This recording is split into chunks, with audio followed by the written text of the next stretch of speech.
est poète, il est slameur, il est coach en développement personnel ak tamit nekk benn entrepreneur culturel loolu mooy doon suñu sommaire tey ci biir tam-tam duñu def lu dul dem jëli bàkk bi ñëw daal di dalal suñuy Rebecca.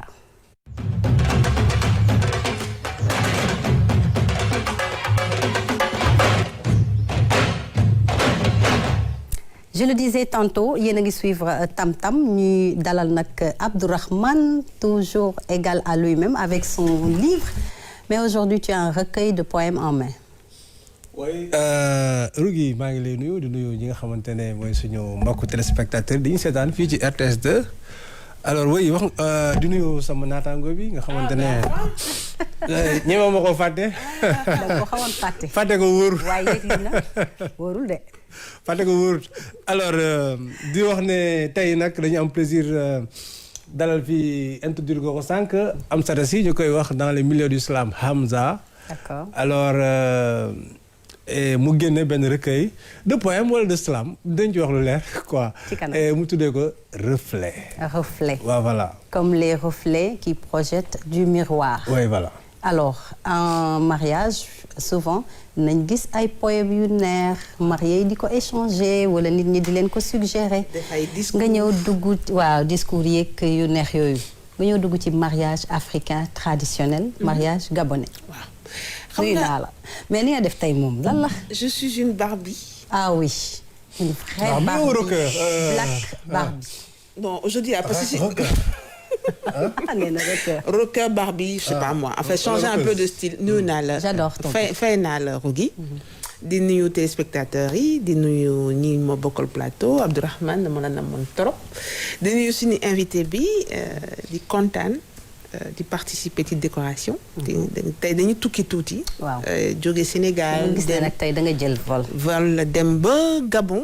Afrique centrale parce que décoration léegi dafa nekk loo xam ne c'est diversifié léegi africains yi dañu ne balaa ñuy jël ay nappe de table en dentelle. di jël décoration boo xam ne Europe wala États-Unis la jógee dañuy jël suñu décoration ñun.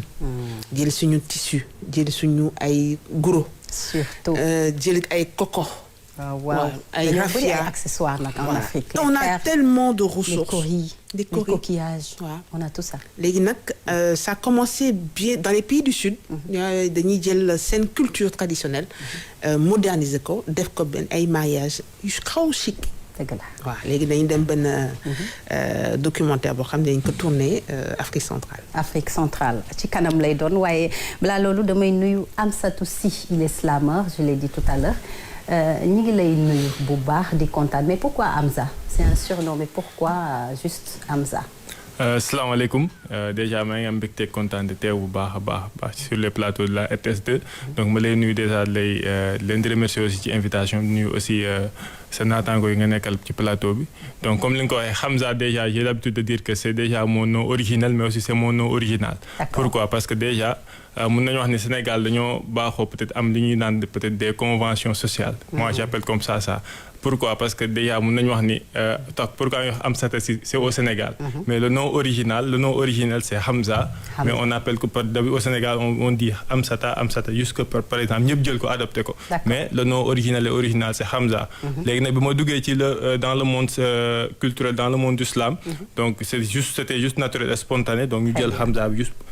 posé ko et c'est devenu aussi récurrent c'est devenu aussi naturel ci ñëpp ñi ngi sax dem nañ ba commencé fàtte Amsata bi donc moo tax am indiwaat ko def ko sur reflet mais lu ci ëpp Hamza laay dégg partout donc voilà mu ngi noonu de la littérature voilà très bien alors dañuy dugg ci décoration léegi après bàkk bi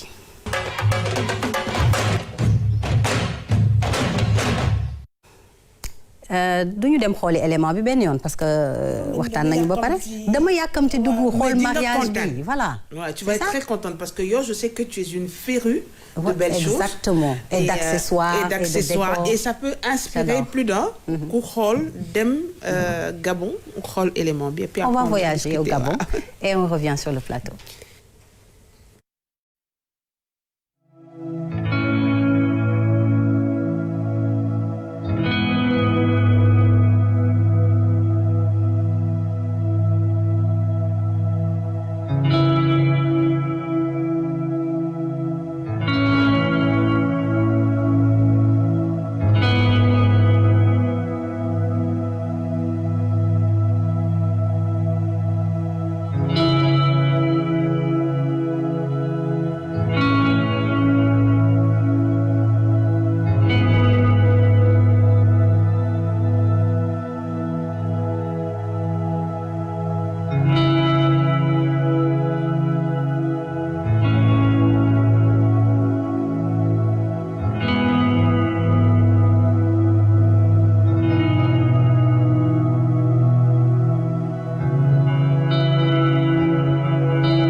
Alors, c'est magnifique.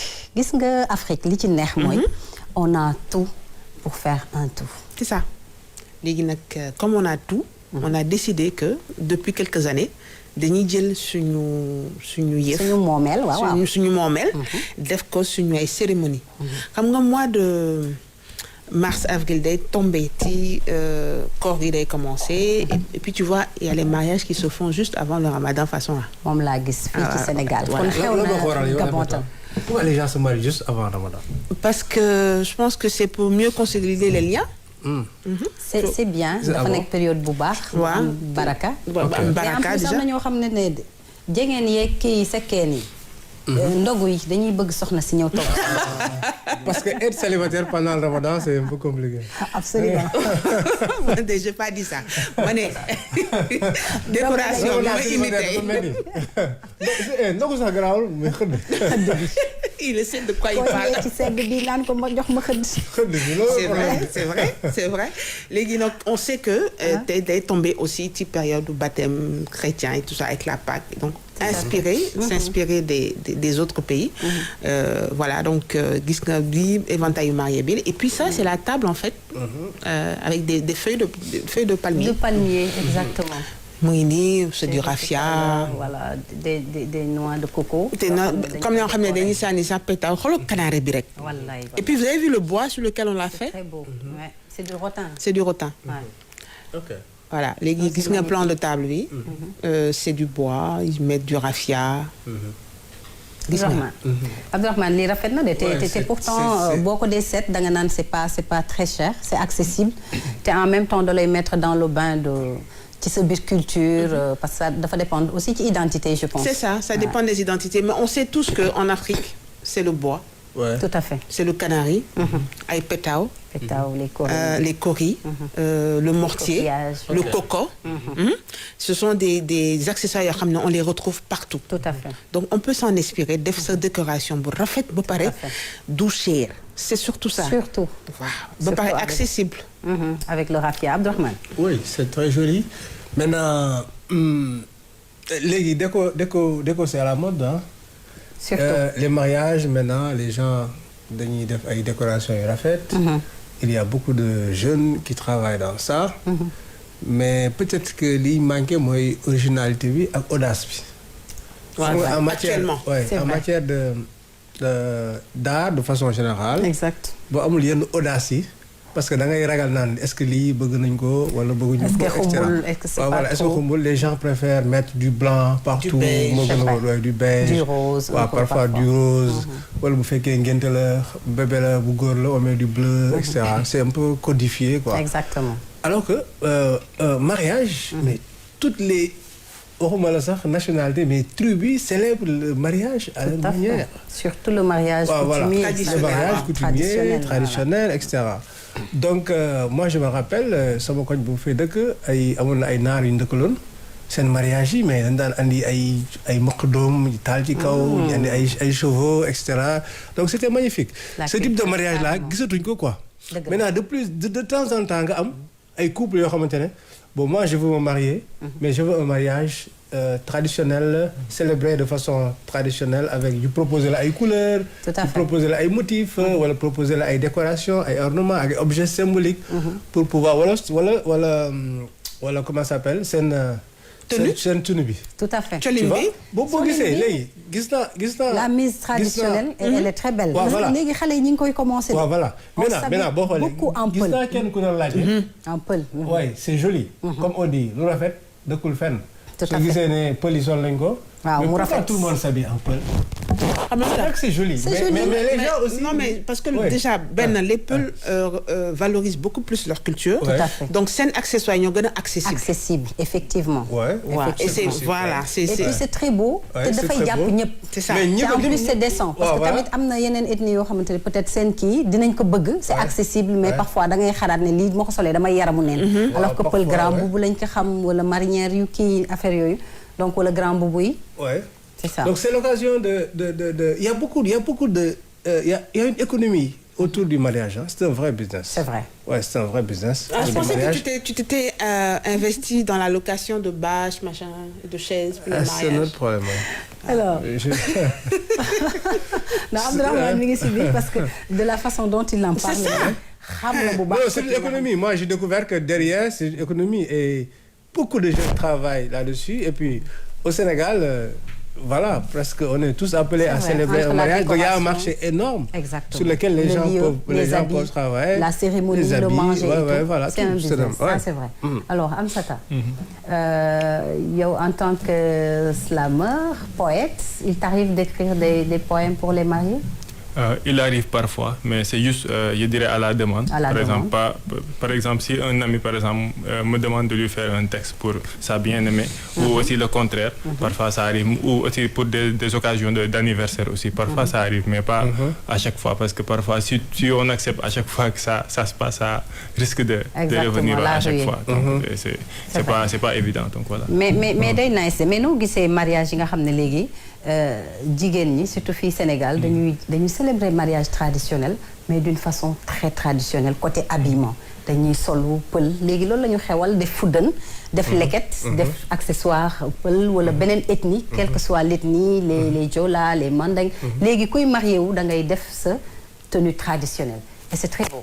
Je pense que c'est déjà important, déjà dans le sens où ça traduit déjà l'identité, mais aussi la culture de la personne. Et c'est important parce que actuellement, dafa am benn tendance bu am boo xamante ni les jeunes actuellement même sont dans cette logique de suñuy marié ñu dugg ci seen culture. Comme li mu ko waxee jox na exemple sànq parce que man mon frère aîné bi muy marié je me rappelle donc dañ ko def mariage traditionnel boo xamante ni Moor parce que man sama côté famille aussi on est des Moor. Donc dañ ko def benn mariage traditionnel c'était à Saint-Louis. boo xamante ni man personnellement j'ai découvert beaucoup de choses dans ma culture. loo xamante ni comme li nga ko waxee ay makku doom voilà que je savais pas et aussi j'ai eu à traduire ça dans de mes textes. Donc mu nekk ay mbir yoo xamante ne c'est intéressant toujours nga koy découvrir nga koy gis mais aussi say xarit yi ngay àndal tamit ñu gis ko découvrir ko. Parce que aussi day wane aussi donc l'immensité mais sur la richesse de la culture africaine dans le sens général. Mais aussi donc l'importance de la culture sénégalaise aussi. muy ay mbir yu ancré yoo xamante ni duñ ko gëstoo tuuti rek nañ ko gis mu nekk ay mbir yu am solo aussi. Tout à fait. Mais xam nga mariage xam nga ñun on était une société li seen benn wax matrilinéaire. C'est vrai. Maanaam boo xoolee dono bi ci yaay la doon jógee. Et mariage moo doon période boo xamante ne ci la yaay yi di transmettre période de transmission. moo tax booy dem di sëy ñu lay jox ay cin ay ndam nekkul rek dañ lay jox mais dañ lay transmettre. C'est-à-dire que non seulement dañ lay jox objet yi mais dañ lay jox savoir faire bi. Exactement. ak attitude bi ak culture bi ak et cetera. donc moment de transmission donc bu doon benn moment boo xamante ne culture aada cosaan dafay manifester wu. Tout à fait. Et malheureusement ñu bëri def ay gestes yoo xamante ne on ne comprend pas ça pourquoi booy ñëw ñu lay tural dugub nga ciy dox. wala nga ciy extra lalal la ay waaw voilà c'est important. Période de transmission la boo xamante ne c'est extrêmement important. Donc voilà même si on est encore occidentalisé on est trop occidentalisé ay tubaab bi ñuul lañ. Donc c'est important que ñu ciy dugal aspect traditionnel bi pour ñu comprendre. Surtout parce que. Voilà. Pas que l'aspect physique, mais surtout l'aspect oral, avec moral et tout ce qui va avec les conseils. Effectivement. C'est ça, c'est important. Ouais. Donc voilà, bravo Aïcha pour ce joli élément sur la déco. Exactement. Merci parce qu'il m'a fallu beaucoup de temps pour Sénégal, décoration traditionnelle parce qu'on n'est pas très dedans. On a tendance par exemple un groupe fermé mën na organiser mariage traditionnel mais doo gis spécialiste bi. Dëgg la. C'est sur demande hein. Voilà. Donc il y a pas beaucoup de demandes donc ce serait bien qu'on retourne aux sources. C'est vrai que c'est une question de goût. Non moi j'ai une ça me rappelle def ko ci déco wala def ko sa kër sax boo ko defee ñu ne kii de moom tubaab la wala kii de moom dafa modé. Donc quand tu mets du wax quand tu mets yenn accessoires yi chez toi peut-être léegi mi ngi changer tout mais kii yow moom tu es assez bizarre quoi. Exactement. Non, je disais que mës naa am ay ñaari étudiants gabonais yu présenté comme projet mariage traditionnel. Je sais pas mariage c'est-à-dire que mariage à la demande ça me rappelle. mariage, c'est-à-dire que c'est exactement ce qu'Aïcha a montré. Si tu veux un mariage selon telle ethnie, on te le fait. C'est ça. On t'amène des chanteurs, des danseurs, on t'amène la musique, on t'amène le truc, etc. On t'amène la décoration, etc. Parce que aussi, c'est important, comme nous disons ça, parce que qui xam dafay dem sëy jógee ci benn kër wala jógee benn clan c'est important mu ñëw ak aadam ak cosaan parce que aada ak cosaan yooyu derrière dafay traduire ay valeurs yi nga xamante ne nii ci nga nar a fonder sa famille jafandu aussi ak fonder sa famille donc c'est important maintenant xam nga ñun dañoo am suñu complexe culture loolu mooy problème bi aussi c'est ce que je dis gros problème. Est-ce que tu vois?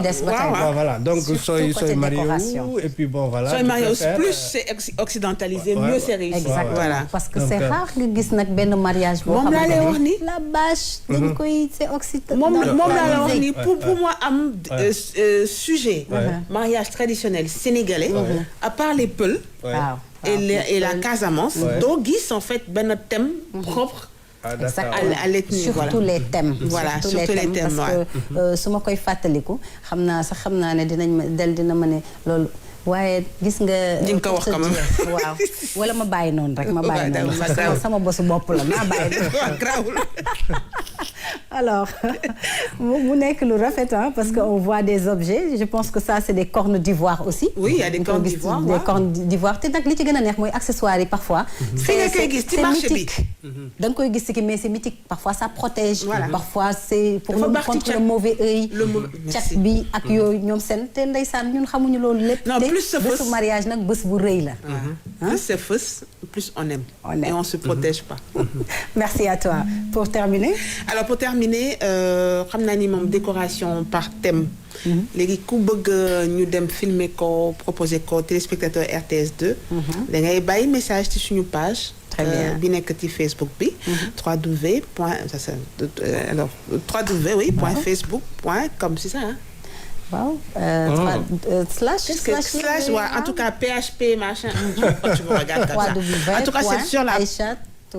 la page Facebook de RTS2 ou bien toi aussi tu es connu sur la page de RTS2 ou bien sur ta propre page? Sur la page de RTS2. D'accord. Parce qu'en fait, je voulais donner l'adresse de rts.sn et puis Facebook, donc ça s'est mélangé dans ma tête. Donc la page RTS2 de Facebook, bëgg ñu dem filmer là, nga def ñu bàyyi ñu message ñu woo la ñu ak suñu équipe filmer cette décoration ñu proposer ko. Décoration avec thème et avec quand c'est traditionnel aussi. Accessoirisé, waaw. D'accord. C'est important. Merci. Ñu dem jëli bàkk bi dellu siwaat eggali ak littérature.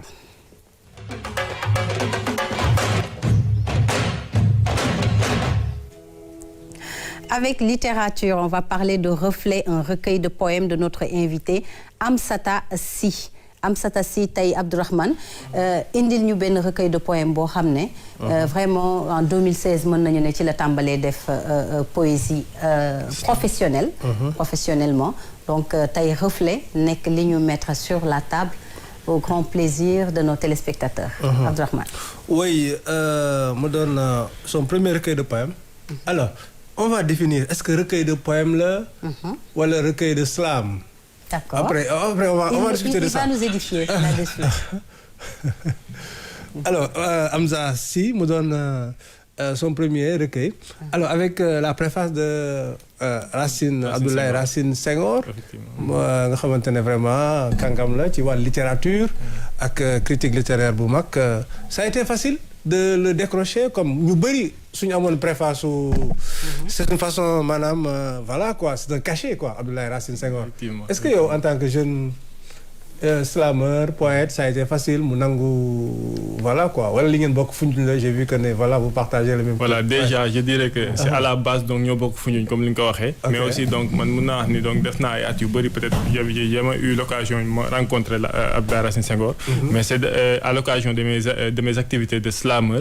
ci laa ko rencontré. mooy may préparé sama première édition du festival Foundiougne Slam Poésie. ci laa ko rencontré après ñu commencé waxtaan ñu commencé di collaborer depuis lors.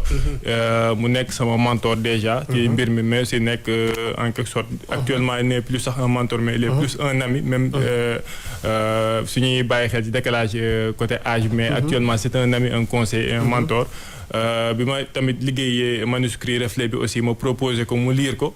il n'a pas vraiment hésité. bu ko lire il m'a dit donc là mun na def préface bi mu def préface bi comme ni ngeen ko gisee donc comme ni nga ko waxee aussi c'est un cachet. c'est une marque aussi donc loo xamante ni déjà.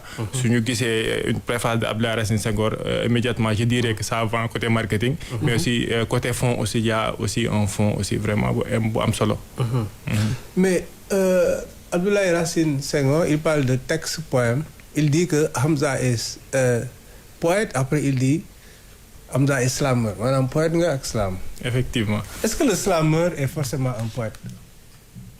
Il y a une différence en réalité moo tax d'habitude ñuy préciser à chaque fois naan slameur poète slameur. ou bien slameur tout court. ou bien aussi peut-être poète tout court. parce que la différence peut-être mun na dafa gën a feeñ ci côté bi nga xamante ni peut-être le poète. il est plus accentué sur l'écriture sur le style. sur le fond. sur la structuration du texte et tout. Et le slam est plus accentué, même s'il y a d'abord l'écrit, mais aussi le slam est plus accentué sur ce qu'on appelle la scène, le dit, la voix et donc la diction, donc la scène en quelque sorte. Donc loolu mooy différence bi am entre la poésie et le slam. Le slam est plus scène, plus scénique en quelque sorte, maanaam dafa am li présence scénique bi, am voix bi, am diction bi, am aussi li ngay joxe comme on a l'habitude de dire. Donc on donne vie, on donne esprit à notre texte sur la scène. Donc alors que la poésie elle répond plus à des exigences côté figure de style côté structuration côté profondeur texte bi et tout donc loolu mooy différence bi on peut être par exemple slameur on peut être slameur en même temps être poète parfois aussi il y a des poètes qui sont aussi slameurs mais aussi donc l'essentiel aussi est que donc ñuy parvenir à faire la part des choses c'est important donc voilà. Alors, Amsata, on sait que la région de Fatick est une merveilleuse région. Vous êtes natif de Foundiougne. Alors, ci Foundiougne boobu lan la inspiré ci reflet bi? Voilà, donc déjà, il faut dire que Foundiougne est une ville culturelle, est une ville très culturelle. Parce que c'est une ville déjà qui est... c'est une presqu'île, je dirais, parce que Foundiougne est une presqu'île dëkk la boo xamante ñun bi ñu juddoo à Foundiougne donc dañoo faral di on était bercé souvent déjà par le rythme donc des percussionnistes déjà de l'arène donc parce que dafay faral di am lu ci bëri lutte traditionnelle day am aussi ngel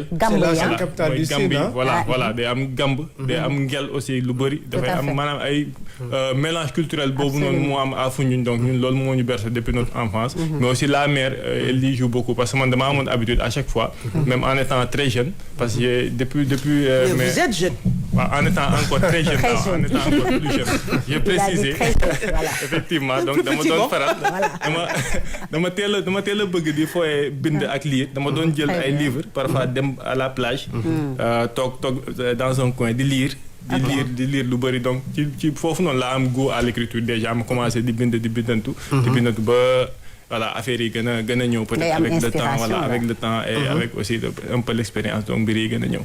Très bien. Aïcha?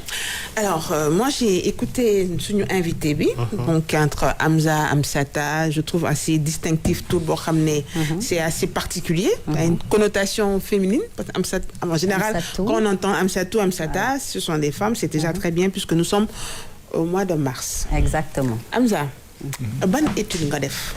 Ban étude. Man à l'université je dirais étude en droit laa def à l'université mais yàgguma fa parce que bi may def sama licence 3 laa quitté l'université après dem def des études en gestion de projet en entrepreneuriat en sécurité alimentaire et cetera foofu laa commencé loolu la études yooyu laa def mais de façon peut-être plus approfondie ci laa commencé donc me spécialiser en ce qu'on appelle donc l'entrepreneuriat le développement personnel ba actuellement ci laa nekk di liggéey donc de façon ramassée loolu laa def comme étude. D'accord et dans le détail le slam comment ça s'est révélé à vous? Comme li ma ko waxee ci njëlbéen bi depuis le bas âge man dama focaliser sur ce qu'on appelle l'écriture. Je reformule la question. Comment ça s'est passé le déclic? Le déclic donc c'était en 2009 donc avec l'album de Grand Corps Malade Midi 20. Voilà. Donc il y a toujours une influence. Mon grand frère Mohamed Sy que je salue de passage moom ma indiloon benn album Grand Corps Malade ne ma yow de comme que da ngay bind rek gis naa benn affaire boo xam te niru na ak li ngay def loolu la ma wax après jox ma album bi dem après man j'ai regardé ma xool ma ni mais bon wax na dëgg de am na différence mais am na différence aussi ci laa commencé def ay recherches sur l'islam commencé comprendre lan mooy islam ses origines et cetera commencé nag di ci intéressé wu. ba bi may ñëw à l'université après mu commencé rencontrer d'autres slameurs commencé fréquenter les scènes d'islam. C'est comme ça que l'islam c'est signalé à moi je peux dire jusqu'en 2016 nag ci laa commencé ci laa gën a structuré wu am un staff di liggéey ci islam bi ba actuellement donc on a fait des grands festivals de grandes scènes au Sénégal ba alhamdulillah actuellement voilà. Donc le slam nourrit son homme. Je dirais pas trop. Je dirais pas trop parce que actuellement déjà le slam est un bébé au Sénégal parce que yàggul bi ñu ko découvrir ñu bëri aussi xamuñ ko. Donc actuellement le slam est en train de faire son petit bonhomme de chemin mollo ñu ngi ciy def na aussi ay jéego yu am solo parce que déjà lu am solo mooy def nañ de telle sorte que slam bi mu ngi figurer dans les 14 régions du Sénégal. Mais aussi ñu ngi jéem ñun tamit à notre niveau ñuy nekk ay porteurs de voix pour le slam ñu def des événements yoo xamante ni dina tax mu gën a nourrir. balaa nga fiy jógee da ngay slammer. amul benn problème il faut qu'il nous donne déjà un bon slam. poème yi tamit de bañuñu ko def. Vraiment. waaw. Hamza, le slam yaa ngi koy wax ne mi ngi implanté wu un peu au Sénégal. Il y a des scènes. La dernière fois on a reçu une slameuse. Magui di ko nuyu waaye. Tout à fait. Sénégal remporte ne Coupe d'Afrique slam. avec Feu Alfarouk yàlla yërëm encore vraiment un talent parti très tôt avec énormément voilà. Mais on a vu slam ci culture urbaine la bokk. Mais on a vu quand les rappeurs sont arrivés dans les années 90 même s'il y avait un peu dañu conscientiser et ça a abouti à un changement sur le plan politique sur le plan des mentalités. Mais slameurs yéen les slameurs des années 2020 qu'est-ce que vous apportez à la société?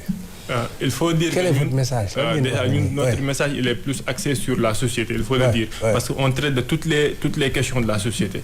Parce que même si parfois am na ñu ci spécialisé ci ay mbir mais en tout cas l'islam dans le sens général on traite de tous les thèmes de la société. Que ça soit les maux de la société, que ça soit aussi des thèmes liés à l'existentialisme. En tout cas ñu ngi jéem a en tout cas éveiller les consciences, ñu ngi jéem en tout cas créer un déclic ci côté boobu noonu à chaque fois textes yi ñuy déclamer day nekk textes yoo xam ne comme si on peut le dire yu yee à chaque fois donc ci logique boobu la ñuy bind suñuy texte et en réalité aussi il y a un public aussi qui est là boo xamante ni aussi qui est vraiment actif par rapport à ce qu'on fait aussi.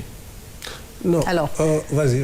Est-ce qu'on va pas écouter un petit extrait de Grand Corps Malade et on revient. Tam Tam, alors c'est au plaisir de toutes nos chères dames qui nous regardent en ce moment et on dit bravo pour ce beau slam destiné à la femme en ce mois de mars. Alors on va continuer ñu ngi woon ci reflet. On sait que les reflets renvoient à la lumière. Alors qu'est-ce que on peut trouver comme lumière dans reflet votre recueil de poèmes lan lañu mën a gis loo xamante ne ni fësal na li nga bëgg a communiquer ci biir kii bi. Parfois dañuy faral di wax ni on peut se voir aussi dans l'autre. mun nga gis sa bopp ci keneen ki mun na def dara nga gis ci sa bopp. wala mun na wax dara nga gis ci sa bopp. loolu yëpp ay facettes reflet la moo tax d'habitude j'ai l'habitude de dire que c'est mes reflets, c'est tes reflets, nos reflets, vos reflets.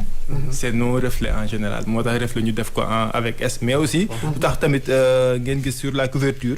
mu am deux côtés sur ma face. Voilà, il y a un côté sombre et un côté clair mais aussi on a mis en évidence aussi les yeux. Parce que d'habitude c'est clair que quand je regarde dans tes yeux je me vois. Donc c'est clair mooy premier reflet bi aussi. Mais aussi lu tax deux côtés parce que c'est là. Ça dépend hein. Voilà ça dépend mais bon en tout cas c'est sûr que les yeux. C'est ça. Parce que d'habitude on dit même dans les manuels de soufisme que les yeux sont les premiers donc reflets de la personne et de l'âme et voilà c'est la lumière un peu. Donc les deux côtés ça symbolise un peu la dualité de la vie.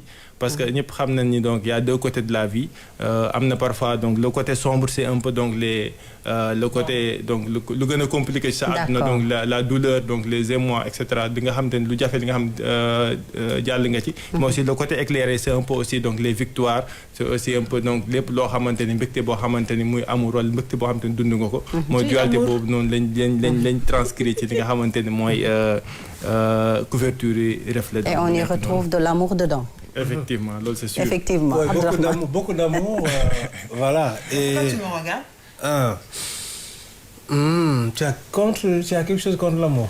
Non, mais bon, je vois pas comment... Tu sais, il y a le reflet. Le reflet, l'amour, les impacts, côté noir, côté obscur, le regard. C'est tellement vaste. Et tu parles d'amour et tu tournes vers moi. Donc c'est comme si tu m'interpellais de manière silencieuse. Oui, tu es interpellé.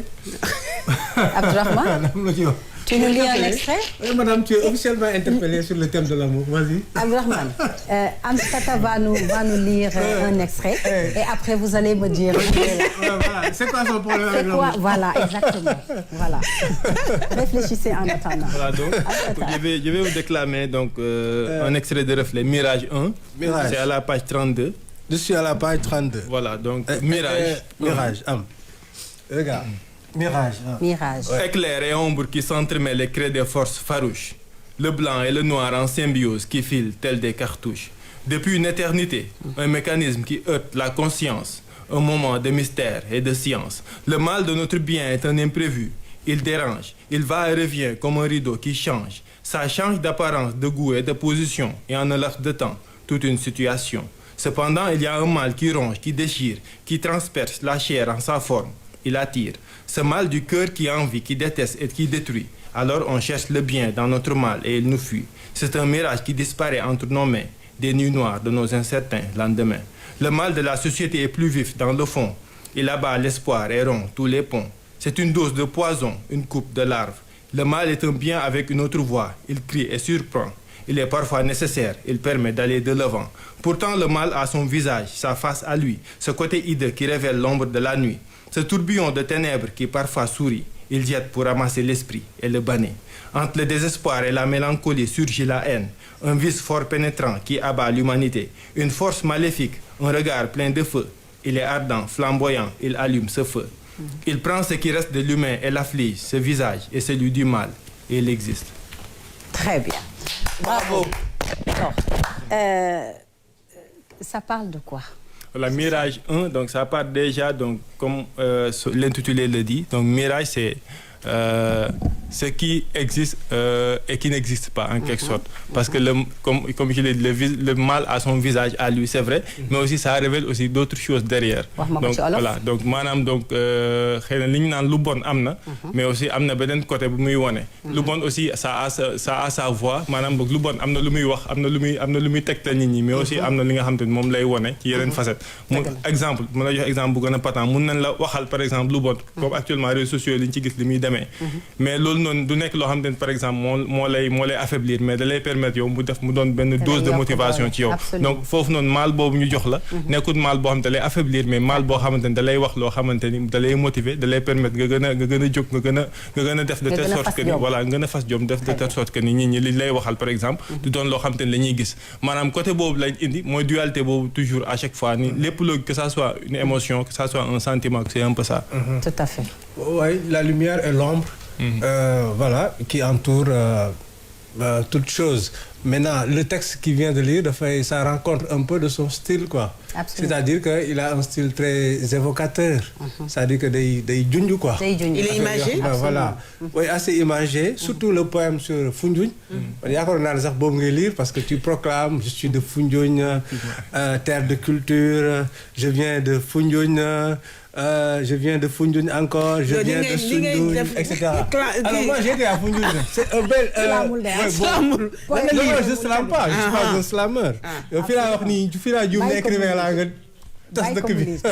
Je ne suis pas un slameur, je lis. Mais bon, c'est-à-dire que c'est de la sanction, quoi, d'insister. Tu vois, je suis de Foundiougne, voilà, quoi, c'est un style très fréquent. Ouais, voilà. Et pourquoi? Donc, Foundiougne. Déjà parce que Foundiougne, comme le maire Foundiougne, c'est la ville qui m'a vu grandir, c'est la ville aussi qui a vu l'homme que je suis devenu. Donc, mon ville, pour moi, c'est une ville pleine de potentialité, même si nous peut-être nous aussi. Donc, c'était pour moi l'occasion de mettre à la lumière donc, les différentes potentialités à Foundiougne, qui ont différents angles aussi.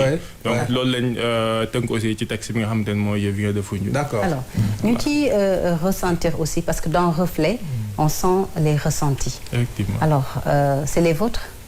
Bien sûr, parce que moi j'ai l'habitude de dire que je suis déjà la matière de ce que je fais. Donc à travers donc mes ressentis, mes émotions, à travers aussi donc le schéma de ma vie. Donc j'ai eu à transcrire peut-être quelques textes par rapport à ça. Voilà, exactement. Parce que on a tantôt donc dans Reflet, il y a aussi des hommages. Parce que j'ai eu à donc traverser donc récemment quelque chose d'un peu compliqué parce que j'ai eu à perdre donc mes 2 parents en l'aptune année. Donc il y a beaucoup de choses donc qui se sont passées donc voilà donc madame donc ñàkk naa sama ñaari waajur donc ci loo xamante ne motul at. Donc mu nekk déjà lu métti loo xamante ne déjà am na benn texte boo xamante ne déjà donc dama ci rendre hommage aussi donc sama waajur bu jigéen déjà donc yàlla ko yàlla yërëm xare ko àjjana moom sama waajur bu góor ak waajur ñëpp tamit donc ak yeneen peut-être mbir yoo xamante ne xëy na donc par rapport aussi ak li nga xamante ne ay jaar-jaar yu ñu am wala ay par rapport ak jaar-jaar yu keneen am parce que aussi c'est pas juste nos reflets mais aussi reflet keneen ak keneen la donc dañuy jàng ci lépp parce que tamit yaakaar naa poète bi wala bindkat bi première source de motivation wala première source d'inspiration mooy l'observation parce que aussi à travers nit ki li muy def wala li muy am wala li muy wax tamit da nga ciy jàngee lu bëri nga boole ko li nga am aussi donc nga def ci loo xamante ne xëy na keneen mën na ci jëfandikoo mu doon aussi reflet keneen tamit moo tax à chaque fois c'est non reflet c'est reflet keneen la mais aussi reflet ñëpp la tamit donc voilà. Aïcha. Alors moi c'est par rapport au mirage dans le slam. C'est toujours le langage binaire 0 1 1 2 c'est toujours blanc noir il y a pas d'intermédiaire. Tout à fait. C'est toujours mal c'est toujours bien c'est toujours blanc c'est toujours noir c'est toujours 1 c'est toujours 2 hein et pourquoi dans Mirage on traite le sombre d'hideux. Comme li ma la wax rek parce que lépp loo gis dafa am ñaari côté déjà. Ah lu tax mais loolu c'est relatif de. dafa am ñaari c'est relatif mais aussi dafa nekk loo xam ne peut-être mën naa wax ni c'est récurrent aussi. Voilà donc. C'est des choses qu'on voit plus. qu'on voit plus. Donc d'habitude soo bëggee passer message da ngay jàll ci li nga xam te nit ñi moom lañ tàmm di gis wala moom lañ tàmm di dégg. ci loolu nga mën a yaakaar naa sukkandiku pour jàllale sa message. mais aussi parfois comme li nga ko waxee parfois aussi on sait que parfois le mal a un côté hideux. Donc, mais pourquoi je veux dire c'est à la deuxième partie du texte là indi loolu noonu parce que à la première partie li may gën a wax mooy l'autre visage du mal. C'est ça moo tax ci deuxième partie bi aussi là c'est juste un rappel boo xamante ni pour wane ni aussi pour fàttali nit ñi aussi le mal aussi ça il a son côté hideux boo xam ne c'est à lui. Mais hideux mais en fait Gorgui toujours on dit soo lire les artistes soo déglu benn woy on dit toujours que le mal a un côté hideux wala dafa ñaaw et tout ça. Mais le mal, ça dépend de la perception que la personne a du mal. Effectivement. N'est-ce pas? Je dis, mais non, c'est vrai que c'est dans un cadre général. Ça dépend, tu veux dire que de la perception. Ça dépend du nit qui def le mal. Non, je veux dire, ça dépend de ce que la personne qui vit transmet le mal. Ok. Par exemple, celui qui transmet le mal va pas penser que le mal est mauvais, ça peut être beau. Je veux dire, oui, pour lui. Donc je pense que yow yaa ngi comprendre nga un peu donc l'esprit même du texte wala l'esprit même des reflets dans son genre maa ngi ko doon expliquer sa naataango bi parce que c'est un peu aussi maanaam mbir boo gis que ça soit un sentiment que ça soit un fait wala mbir moo gis rek dafa am dualité ci mbir moomu déjà.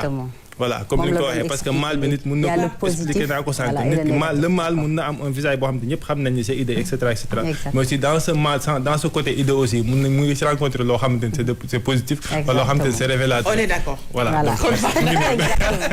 mu ngi noonu ku nekk ak gis-gisam ak tamit position boo gis mën nga ko jël côté positif comme côté négatif. C'est ça. Abdourahmane Perception. Oui wax nañu sànq Foundiougne nga wax yuulul. waaw yuulul mooy fan. voilà yuulul merci wax naa la sànq nañ ci ñëw heureusement nga laal foofu noonu c'est important parce que aussi donc de mon côté maternel. donc ñun ay naar lañ. donc man sama grand frère bi wax naa la ko sànq bi muy marié pour un peu laal tamit ci côté soxna Aïcha li mu doon tantôt. donc dañoo def li ñu naan mariage. dégg na soxna Aïcha. waaw merci beaucoup soxna Aïcha ça fait trop.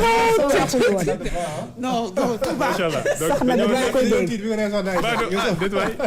donc dañoo def li nga xamante ne moom mooy mariage traditionnel à Saint-Louis. parce que ñun suñu village foofu Saint-Louis la nekk à 9 kilomètres de Diama. donc c'est à Yulloul village bi moo tudd Yulloul.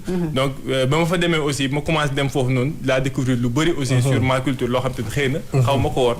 donc loolu noonu moo ma inspiré aussi ba ma traduire ko ci texte boobu noonu muy à Yulloul. donc moom laa def noonu. la fraîcheur à l'horreur la fraîcheur du Zrik xam nga lu Zrik. mooy soow boobu non. le Zik. Zrik lu doy waar ak noonu. Tu nous as pas amené de Zrik. Merci Rougui. Non, je veux juste rapidement parce que Abdourahmane il est en train de mettre en mal avec les téléspectateurs. Il le fait souvent. Tey moom j'apporte une précision. Soxna Aïcha de taille. Soxna Aïcha. Soxna Aïcha mu sell mi. Le Zik, Rougui, c'est bien le lait caillé dans lequel on met des glaçons. Oui. C'est ça qu'on boit. Qui est léger. Et qui est très léger. Voilà. Et qu'on boit soit après le repas, soit en période de chaleur. C'est ça. Surtout quand on a mangé de la viande. Je pense que dans Reflet aussi, on retrouve la spiritualité. Effectivement. Alors, est-ce qu'on peut dire que Amsa dafa gëm et day pratiquer bu baax li nga xam ne mooy spiritualité? Mun naa ne actuellement parce que pour peut-être def benn transition bu ndaw actuellement je travaille sur mon second ouvrage et il est peut-être parce que dans Reflet je peux dire que Reflet est nuancé de spiritualité. D'accord. Voilà, il est nuancé de spiritualité mais dans mon second ouvrage je parle 100% de spiritualité parce que actuellement je fais beaucoup de recherches sur ça. Donc je travaille beaucoup sur ça parce que actuellement c'est un peu je peux dire mon domaine de prédilection parce que ci loolu laa ëpp lu may gëstu ci loolu laa ëpp lu may liggéey. Ma poésie aussi je la veux plus spirituelle. Peut-être ci loolu laa gën a yëg sama bopp peut-être pour passer mon message. Même si Reflet est nuancé de spiritualité, ça je l'avoue parce que am na texte yoo xamante ni le souffle même donc l'esprit même du texte est spirituel. Dëgg la. Voilà. Alors Abdourahmane dafa mel ni am na festival Foundiougne poésie. mu ñëw ci rapidement Slam poésie. Slam et poésie. D'accord. mu doon benn festival boo xamante ne yaa ngi ko organisé au mois de décembre, c'est ça? Effectivement. Alors je disais tout à l'heure que ne xam naa ne après le pont. Vraiment, le festival doit venir. Et puis, non, pas encore, mais c'est à faire. Mais est-ce que le pont là est magnifique? Je pense que c'est le plus grand pont de l'Afrique de l'Ouest. Le pont, il est magnifique. Le pont est magnifique, vraiment. Est-ce que c'est le plus grand? Bien sûr. Le gars, il est d'une longueur de 1,5 km. Ouais, le pont c'est énorme. Il est grand, il est long, il est grand, machallah. Mais quelque part, on n'est pas contre l'avancée, le progrès. Mais les petits piroguiers, ils nekk foofu vraiment nga traverser ak pirogue. Est-ce que ça tue pas un peu le charme aussi? Ah peut-être mais bon lu am solo mooy que ba léegi ñoom ñu ngi continuer def seen liggéey parce que pirogue yooyu à la base c'est pour la pêche. À la base c'est pour certaines choses yoo xam ne parce que man par exemple dans le festival dama am une activité d'excursion mooy organisé boo xamante ni on travaille avec les piroguiers dañuy def benn excursion dans les îles dans les ballons dañuy def benn tournée avec les festivaliers avec les invités boo xamante ni déjà on crée aussi ce charme on donne aussi donc l'image de Foundiougne côté tourisme et c'est important mais actuellement ba léegi soo ñëwee Foundiougne di nga gis aussi piroguiers yi ñu def seen navette ñu def aussi ñuy dem pêche à la pêche etc. donc yaakaar naa loolu mënul dee Foundiougne parce que Foundiougne comme je l'ai dit tantôt c'est une presqu'île donc ndox lañ xam géej lañ xam donc à chaque fois loolu noonu culture boobu mënu fa jóge et c'est toujours important aussi. Exactement. Et le festival ce sera à Foundiougne. Effectivement. Léegi est-ce que mooy bu njëkk yaa ngi ko fay soog a organiser. Non def nañ première édition. Donc c'était le 25 26 27 décembre. mu nekk festival boo xamante ne mun naa c'est un festival international parce que y avait peut-être déjà les représentants des 14 régions les slameurs mais aussi il y avait aussi des slameurs venus du Gabon de la Mauritanie du Mali et des Comores donc qui étaient là à Foundiougne donc c'était vraiment un plateau culturel boo xamante ne je dirais boo xam ne dafa mujjee nekkatul sax slam kese mais dafa nekkoon ay yeneen culture yoo xamante ne à Foundiougne parce que xam nañ Foundiougne Gamba am na fa te defoon nañ de telle sorte que ñu génnee en exergue li nga xamante ne mooy culture déjà Foundiougne à travers la culture sérère exactement ak yeneen mbir yoo xamante def nañ ko fa mu nekkoon loo xamante ni vraiment mu naan c'était une grande réussite machallah et bonne chance pour cette édition. Merci beaucoup. Merci Abdourahmane. Merci beaucoup ci kii dama pare woon Non, mais tey moom sañoo sax laaj ay minutes supplémentaires parce que ça fait 30 minutes qu'on parle de littérature. Oui, donc, mais littérature, c'est l'âme de notre... voilà, quoi. Exactement. Et aujourd'hui, on a beaucoup... Oui, aujourd'hui, on a beaucoup échangé. Hein? Ouais. Autour du livre, autour d'islam. Alors, merci beaucoup, Hamza. Merci beaucoup. Di wax livre bi reflet. ñi ko bëgg fa lañ ko war a mën a jëlee. Voilà, sans pour autant tomber dans la publicité. Déjà, donc reflet déjà. Donc reflet parce que bon, voilà, quoi. Voilà, pour le moment, c'est disponible déjà avec la maison d'édition, Faye Édition, qui est à Thiès. Et on salue les gars du Salon du Livre de Thiès, qui font un énorme travail voilà, pour décentraliser la littérature. Une pensée affectueuse à eux. Merci Aïcha. Merci beaucoup Rougui. Émission binaire, comme d'habitude. Merci Monsieur Si, c'était bien de nous apprendre cela. Merci Abdourahmane. Rougui, à vendredi. Inch'Allah Rabbi, avec plaisir. Merci Amsata ñu ngi lay remercier bu baax di fàttali ne rek da nga nekk slameur poète formateur en développement personnel et entrepreneur culturel plusieurs casquettes merci beaucoup ci sa teewaay ci Tam-Tam. Merci beaucoup donc ñu am déjà mbégte kontaan di teew ci invitation bi aussi donc de parler de littérature de parler de reflet donc mais aussi am mbégte bu baax a baax découvrir yeneen mbir yi nga xamante ne c'est en rapport avec la culture africaine demee ni aussi décoration yi ci mariage yi c'est toujours aussi un plaisir de partager par rapport à la culture, par rapport à la littérature en sens général. Donc merci à tout le monde, merci aussi à la population founioinoise et merci aussi à mon mentor Abdoulaye Racine Senghor qui a fait la préface de Reflet et à la maison d'édition Faye Édition. Et merci beaucoup, c'était Hamza Si. Merci beaucoup. Alors merci à tous ceux qui nous suivent en ce moment. Ñu ngi leen di jaajëfal di leen remercier bu baax yéen a ngi doon seetaan seen émission Tam-Tam amoon ci décoration avec le mariage traditionnel gabonais waaye tamit littérature ñu doon waxtaanee recueil de poèmes bii di reflet de Amsata Si suñu invité tey dañ leen di jaajëfal di leen jox daje suba ak jàmm à la même chaîne sur la même chaîne à la même heure jërë ngeen jëf ba suba ak jàmm.